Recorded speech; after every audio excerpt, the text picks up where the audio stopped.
Good morning, Rabotai. Breakfast and class today are dedicated for the Refuah Shlema of Meir Ben Adelia and Chana Bat Rachel, sponsored anonymously. Breakfast is also dedicated in loving memory of Haimi Gindi, Leilui Nishmat Haim Ben Victoria Gindi, who would have celebrated his 100th birthday today, sponsored by his son, David Gindi. Tehen Nishmatam Tzurura B'Tzuror HaChaim. Rabotai, Baruch Atah Adonai Melech HaOlam Sheh HaKol Niyah V'Daro. Amen.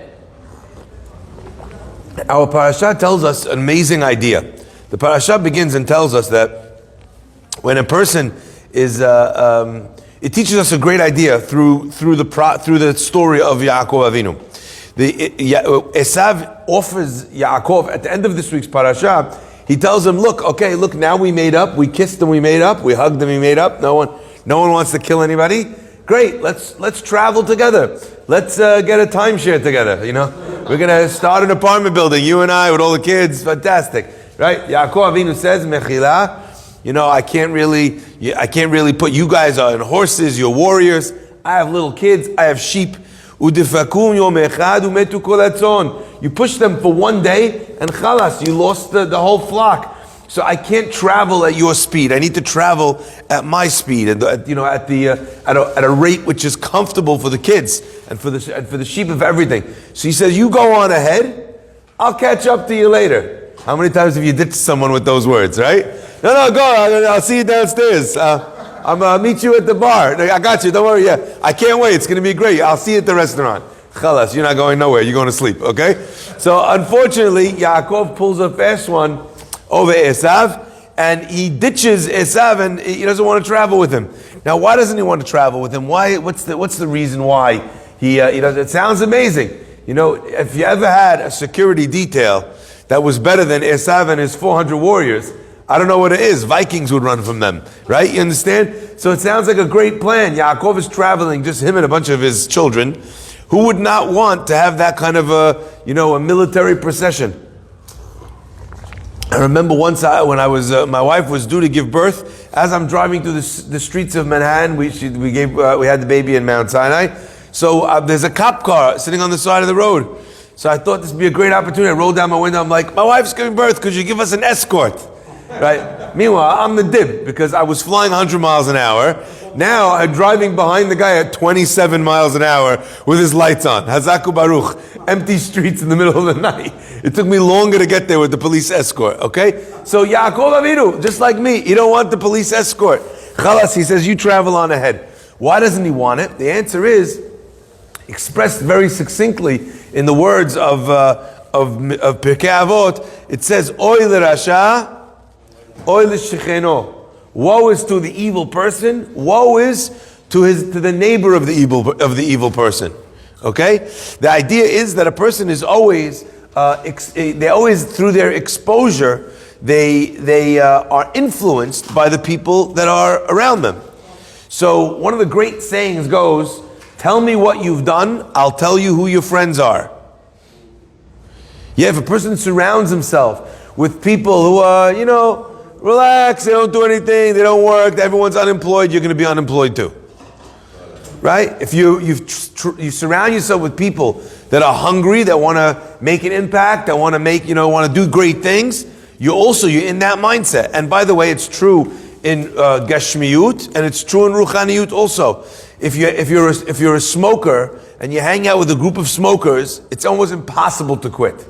If you're a smoker and you go and hang out with people who never take a cigarette, and every time you want to take a cigarette, you need to take the elevator down 13 floors, go stand outside in the designated smokers area. Chalas, you're giving up smoking because it's more of a pain than the relaxant that it used to be. Okay? So we know the power of the sivivah, of a person's environment, is incredibly influential on the deeds that he'll do. They tell an amazing story about a young man and his new wife. They're moving to their new town, and they have a donkey, and the chatan is riding on the donkey, and his wife is walking next to them. As he's walking, he hears somebody say, "Shoot this guy. Look at him, riding like a king on his donkey. Hazita, his wife, walking behind. What kind of respect does this guy have for his wife? What kind of thing is this?"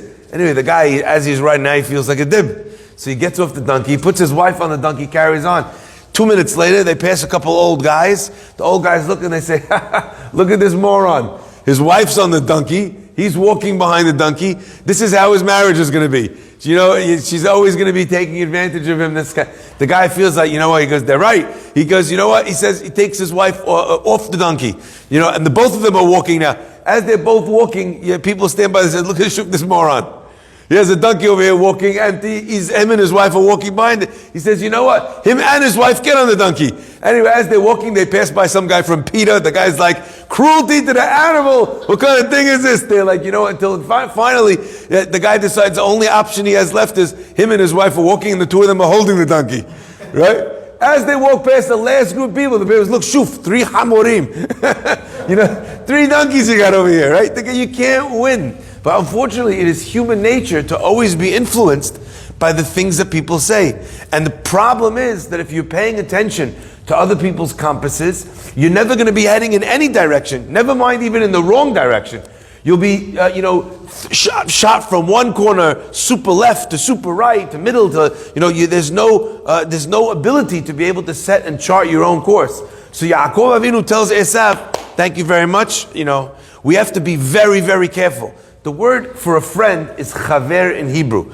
And the root of that word comes from the word chibur, to be connected to somebody. So imagine, as an example, you meet someone on the street and the guy has a terrible body odor. You ever meet someone, he's talking to you, and as he's talking to you, you're moving back? This is from before Corona, by the way. You wanted 6 feet from before Corona from this guy. He's smelling, he's got the breath, he's got the body odor, right? Imagine someone took duct tape and strap the two of you together. Forget about it, right? But the nature of a chaver is that you are mechuba, you're connected to him.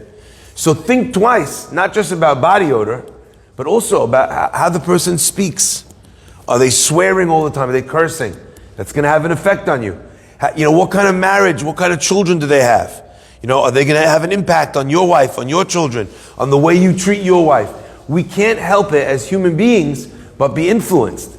But Rabotai, that same influence that we have and that we're careful of for the negative also tells us that we can achieve tremendous things by improving and having friends and influences that are better than ourselves in our life. The Mishnah in Avot talks about being connected to a tzaddik, to a righteous person. And it says, Heveh shoteh b'sama et divrehem, drink, eat with hunger their words, and drink with thirst, their wisdom. And you should even stick to the dust of their feet. So even if a person feels that person is way above their pay grade, even in such a case, a person should make the effort to connect with them. I read something unbelievable from Rav Shach. Rav Shach was once walking down the street with one of his students, and it was Shabbat, and he pointed out, he says, how come on this street, the street they were on, he said there's no cars on Shabbat, and on the street over there, constantly, cars driving up, down the whole time on Shabbat. What's going on?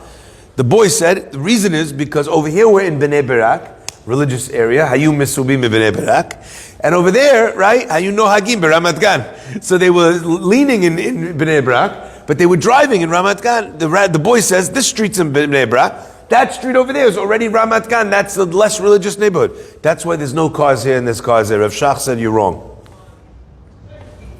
He said, why? He goes, how come?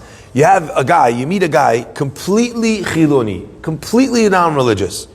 Doesn't keep Shabbat, doesn't keep kosher, doesn't keep Tarat HaMishpacha, family purity, doesn't keep the laws of a mezuzah, never puts on tefillin, never prays. This guy is a complete atheist. All these guys, doesn't do anything.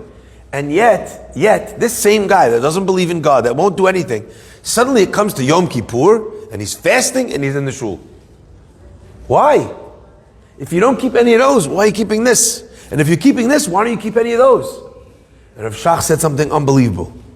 He says, you want to know why they're in shul and they're fasting on Yom Kippur? He says, because we shake from Yom Kippur. We take Yom Kippur so seriously in the religious community that the impact that has on the broader community is such that they also keep it. He says, you want to know why they're driving over there? He says, because we're not taking it seriously over here. We're neighbors. If we were taking Shabbat seriously enough over here, then they would care. I want to say a tremendous chidush. The Gemara says in one place that if Am Yisrael kept 2 Shabbats in a row, Mashiach would come. And then the Gemara in Yerushalmi actually says if they kept 1 Shabbat, Mashiach would come. Sounds like a machloket between the 2 Gemaras. I don't think so. I think what the Gemara is saying is, if we keep 2 Shabbats in a row, it doesn't mean all of Am Yisrael. All of Am Yisrael is not going to keep 2 Shabbats in a row. If we keep Shabbat, us, the shul, the religious people, if we keep a first Shabbat strong enough, then the second Shabbat already all the Jews will keep. And once all the Jews will keep it, then Mashiach will come. But in order to have one Shabbat where everyone keeps it, at least the stalwarts, we need to treat it the right way. Double down even harder. Decide that whatever we're doing on Shabbat, we're going to take it the next step. That's only a chumrah, that's only this, that's only that, that's only the spirit. We all know the answers. If a person takes it upon themselves to go above and beyond the letter of the law, at least the people around them will keep the law. But if we keep the law, then they go beneath the law. That's how it works. So the influence that we have is unbelievable. Rabotai, that is one of the great lessons that we take from Corona. You realize how much you could do to somebody else, even if you just breathe on them. Even if you're just in the same room as them. Isn't that unbelievable? I can impact your health or your sickness just by being in the same room. Rabotai, such are matters of the spirit. Baruch Adonai Le'olam. Amen ve'amen. Rabbi Chananya.